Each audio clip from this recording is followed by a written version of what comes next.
Oi, gente! Olá, amigos! Tudo bem? Tudo bem? Tudo bem? Tudo bem? Tudo bem. Tudo bem com você? Tudo bem. Gente, tô muito emocionada.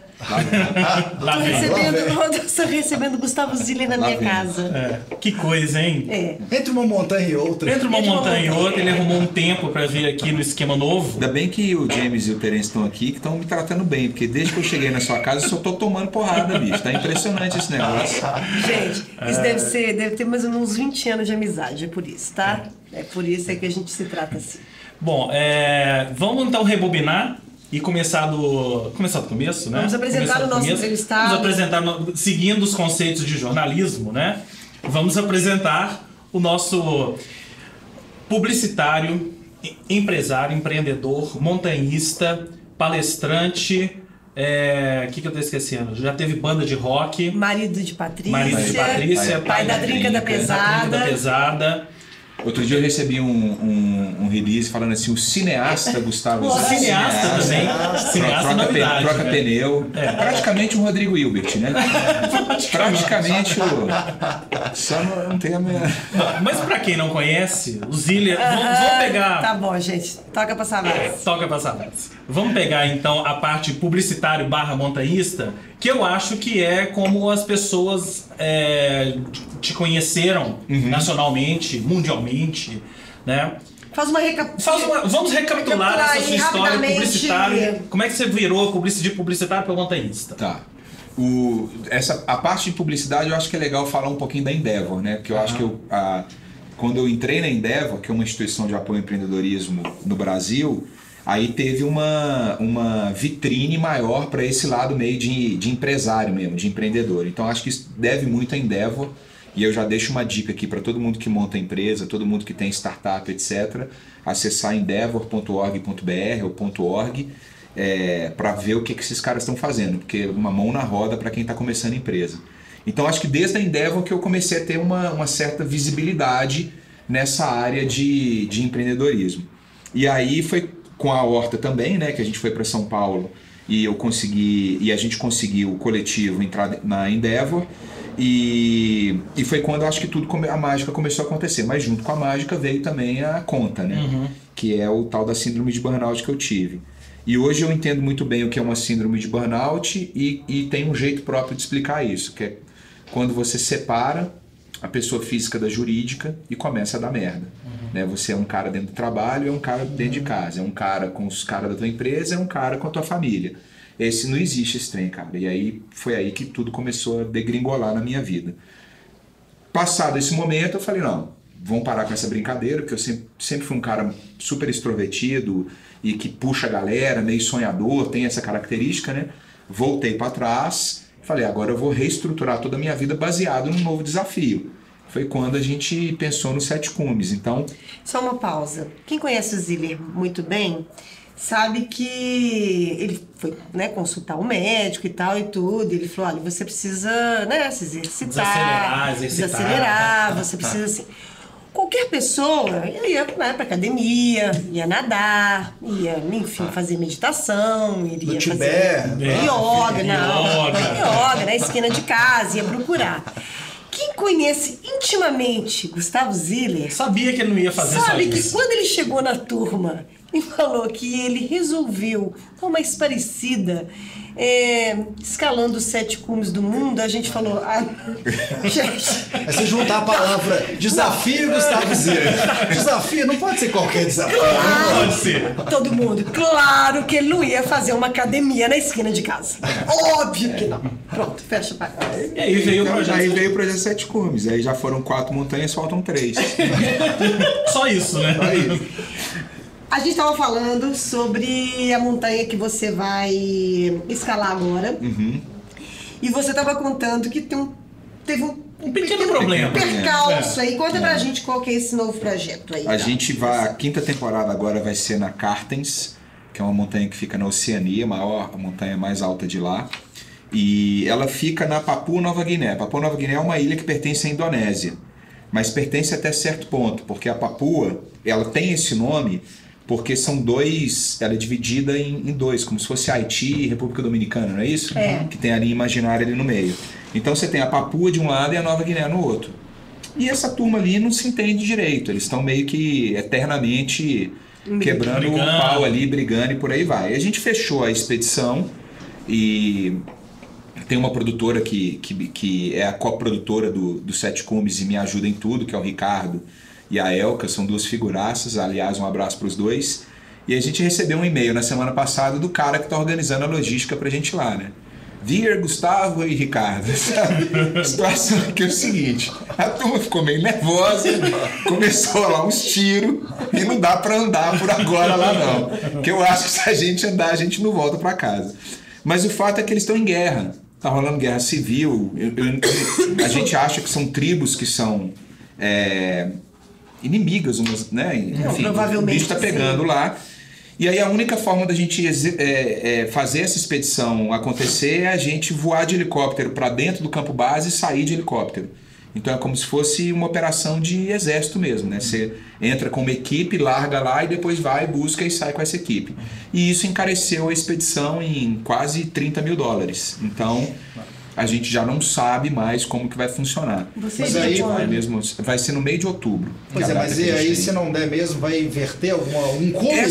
Essa montanha, que é a da Oceania, a vantagem dela é que ela não tem período para você fazer. Ela é meio que dá para ir em qualquer época do ano.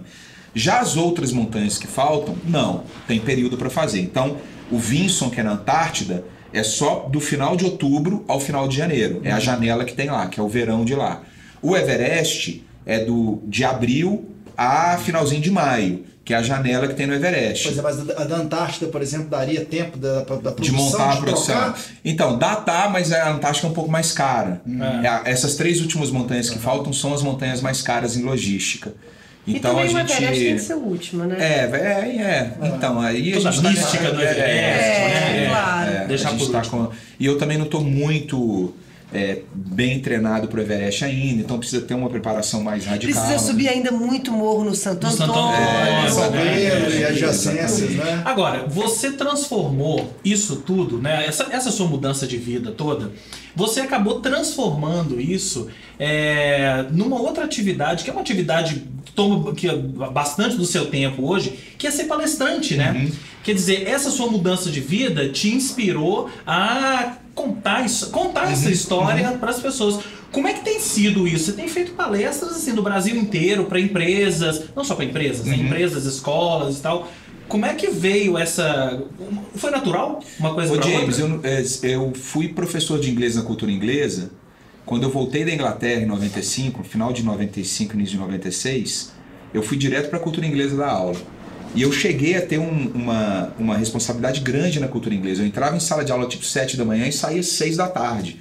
Com a grana que eu fiz nessa época, que eu comecei a comprar guitarra, sabe? Fazer as coisas acontecerem para as outras coisas. A gente esqueceu de falar que ele foi...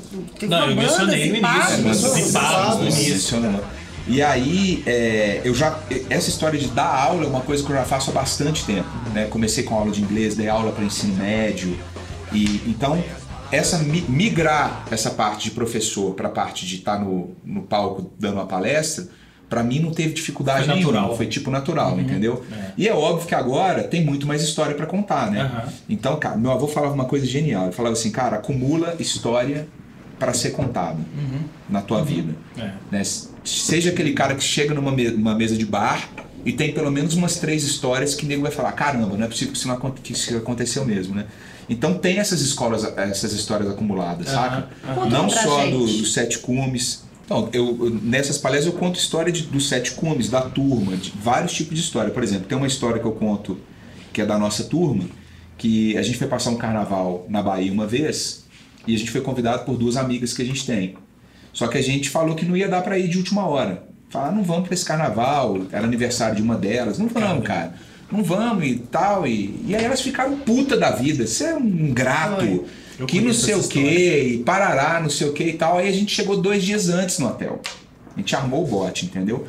Ficamos escondidos lá e tal. E aí essas amigas chegaram um belo dia à noite.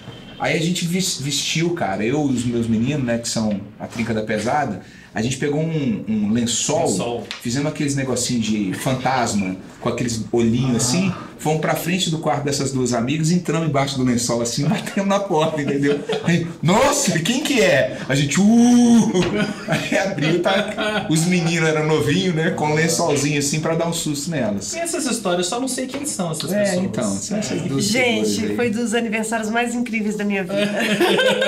É isso aí. Foi em Santo André. Essas histórias são legais, porque uma coisa que falta, que a turma hoje tá vendo assim, o nosso mundo tá doente, saca? Total. O mundo tá doente. E essas histórias são histórias de cura.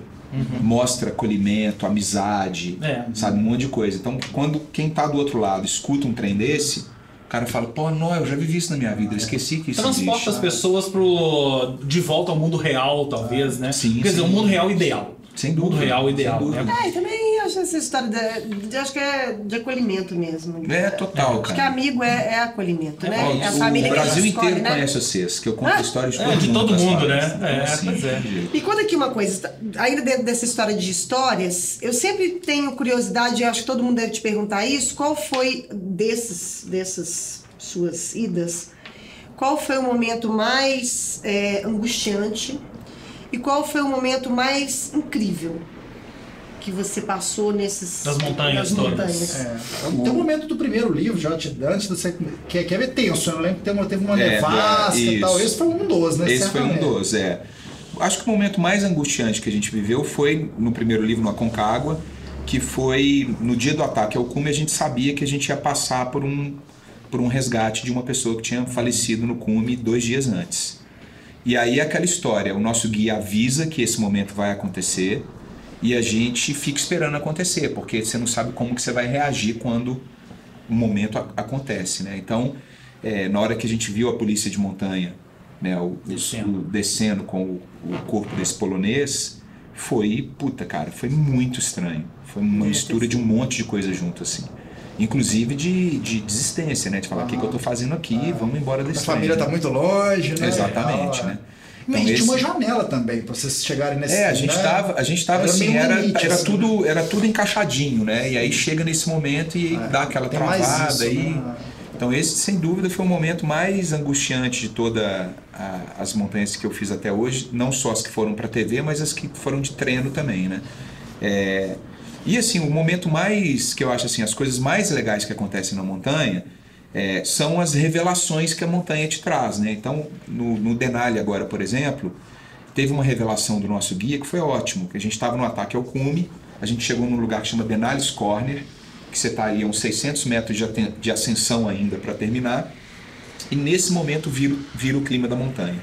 A montanha é absolutamente inexplicável como é que é uma loucura o clima. Mas no Denali especificamente isso é elevado à enésima potência.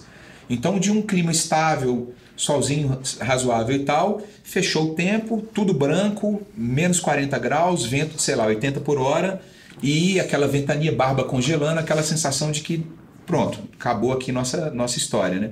E aí o guia vira para mim e fala assim, cara, a gente não vai continuar.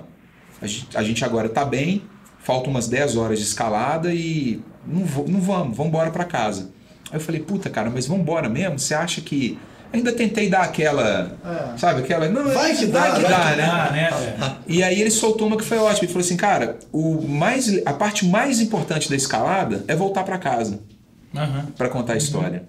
Né? Pra contar a história, né? E aí... Tá certo. E casou vivo, com né, seu avô. gente? Casou com a história do seu avô. E vivo, né? E vivo. Sem dúvida. Agora, vamos aguardar então a próxima escalada. Lembrando, para quem pegou o papo, a gente não falou exatamente, as temporadas todas no canal off, né? Então no canal off, Globosat Play, quem é cliente net ou cliente da Globo, Globo.com e tal, tem acesso, entra com a senha lá dessas... operadoras e assiste as 4 temporadas, todos os episódios, free, sem estresse. Outra coisa, Ziller, que dentro desse seu processo, você voltou para Belo Horizonte. E aí você não só redescobriu a cidade... Gente! Vocês estão vendo, né? Não só você redescobriu a cidade, como você viu que a cidade estava se reinventando num momento sensacional. Como a gente está aqui do Esquema Novo, fala de Belo Horizonte, você é criador do Belo Horizonte Sinistra, BH Sinistra, né? Como é que você vê esse momento de Belo Horizonte agora, falando e de tudo, de cultura, de empreendedorismo? Com essa juventude, inclusive sua filha mais velha, Jojo Murrer, não é isso? Que, né, tá se tornando uma artista maravilhosa. Em cartaz no Palácio das Artes, tá, gente? Tá lá em cartaz no Palácio das Artes. E também naqueles murais da Liberdade, Praça da Liberdade. Mural da Liberdade, não é isso? Ali na Praça da Liberdade tem também trabalho da Jojo lá, Murrer. E essa aproximação que você tem com o Quarto Amado, com essa juventude que está fazendo acontecer em BH.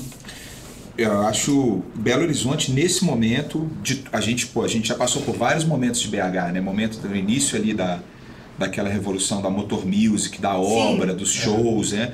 Eu acho que... Coisas bem pontuais, né? Bem pontuais. De todos esses 20 anos que a gente tem de produção em Belo Horizonte, eu acho que esse é o momento mais efervescente da cidade, de verdade. Acho que disparado.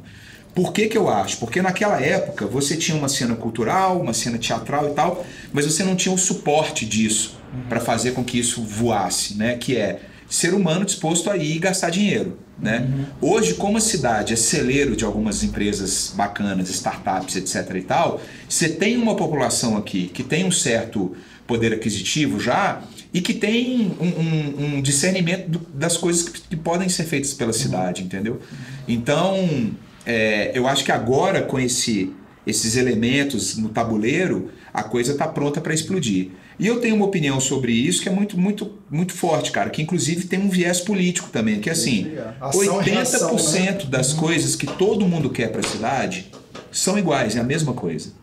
Então, se você pega os extremos hoje da Câmara de Vereadores, um cara mais com ideologia à esquerda e ideologia à direita, 80% do que esses dois votam querem a mesma coisa. Entendeu?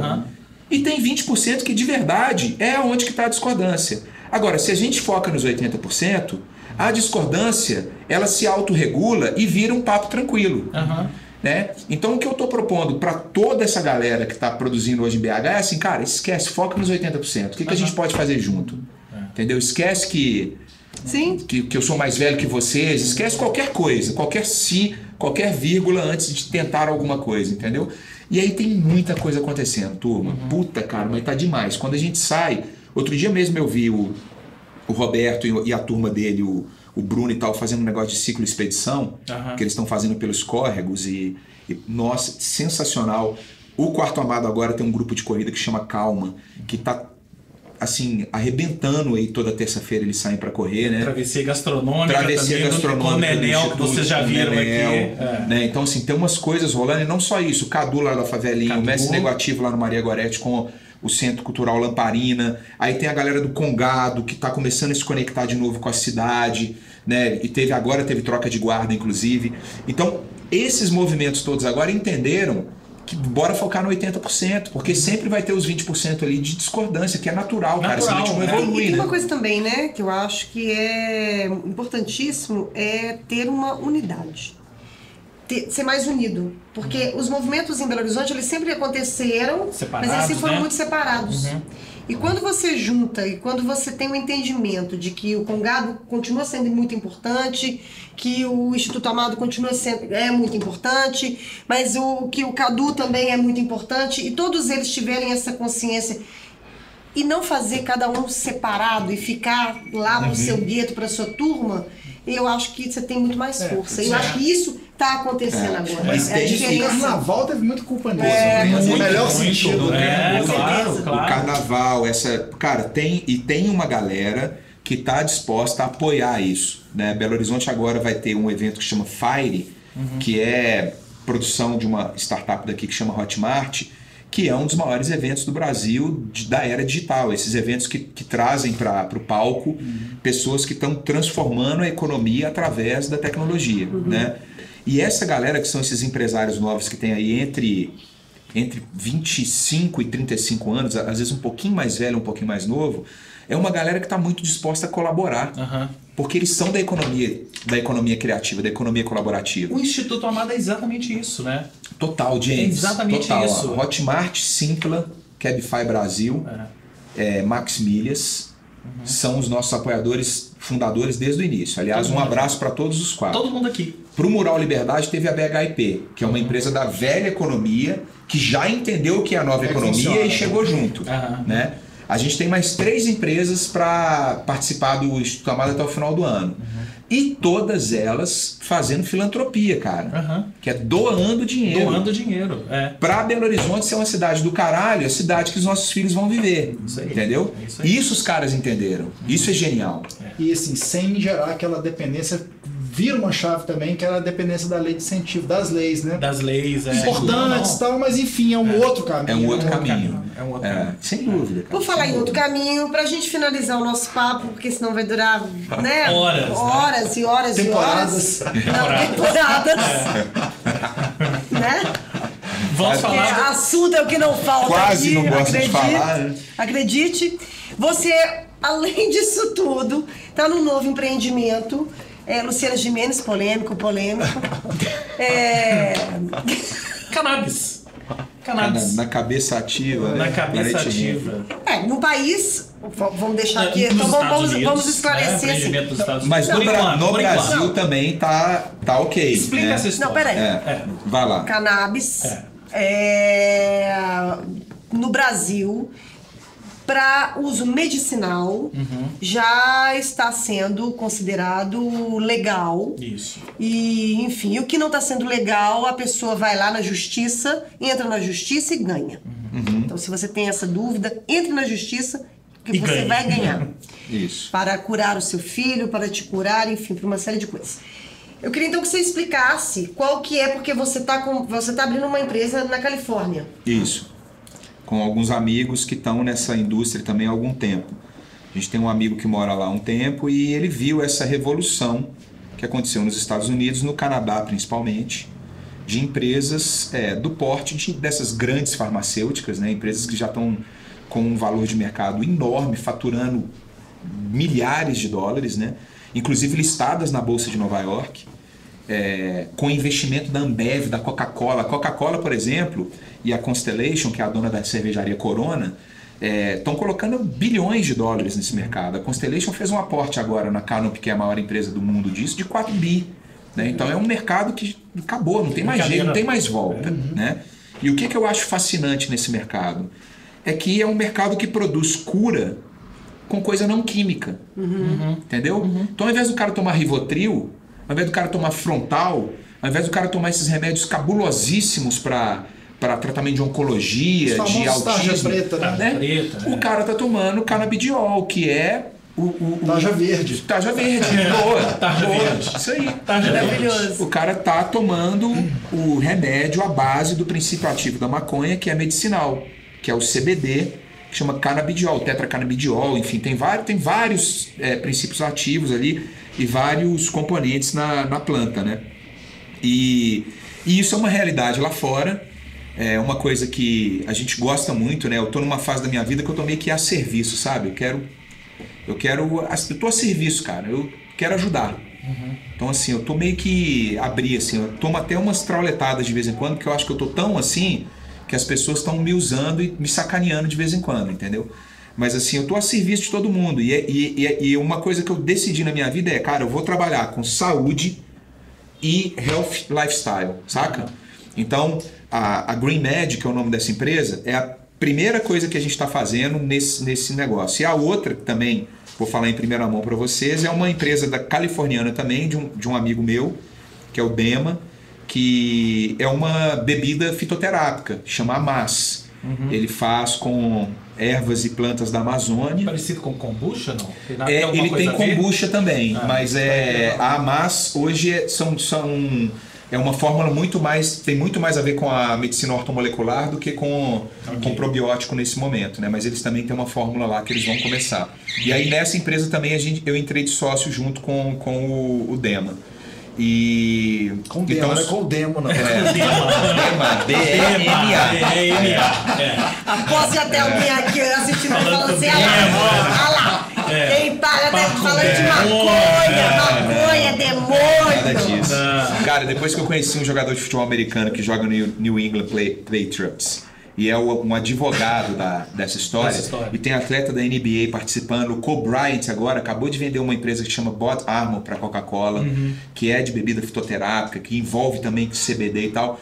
Cara, não tem jeito, gente. Esses negócios... Ó, eu posso contar uma coisa pra vocês aqui, que vai todo mundo tá assistindo, inclusive meus filhos, eles sabem disso. Eu tive uma lesão gravíssima aqui, ó, no Kilimanjaro. No ano passado essa lesão voltou, eu tratei com a terapia, beijo Fabiana, que é o tratamento com a acupuntura e veneno de abelha, né, tal. Mas aí, ano passado começou a voltar. Sabe como é que eu tratei, cara? Pomada de canabidiol. Canabidiol? Fui para os Estados Unidos a última vez lá no Congresso Mundial, um médico me viu, expliquei para ele a situação, ele me deu pomada. A mesma pomada que os jogadores da NFL usam para tratar pancada, que já está liberado na NFL. Entendeu? Cara, não tem jeito, e o negócio funciona mesmo, entendeu? Então, fazer o quê? Você entendeu? Eu sou a prova vida, entendeu?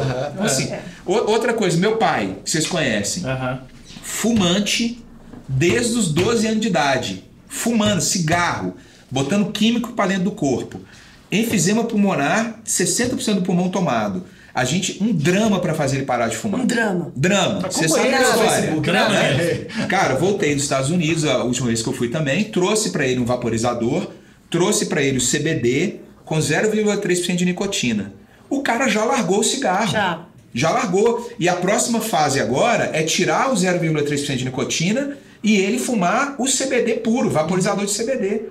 Cara, meu pai, você olha para ele e fala assim, cara, que mudança. A pele dele melhorou, o cheiro dele melhorou, a disposição dele para a vida melhorou. Também, assim, outra história, cara. Mais que é um problema sério no Brasil, que é a história de da falta de... Apesar da gente ter tanta informação hoje ao nosso alcance, existe uma falta de informação das pessoas, né? Em confundir... Confundir as coisas, né? Alhos com bugalhos. E tem outra coisa também, num país hipócrita, que você libera a bebida da forma como libera, né? O cigarro da forma como libera.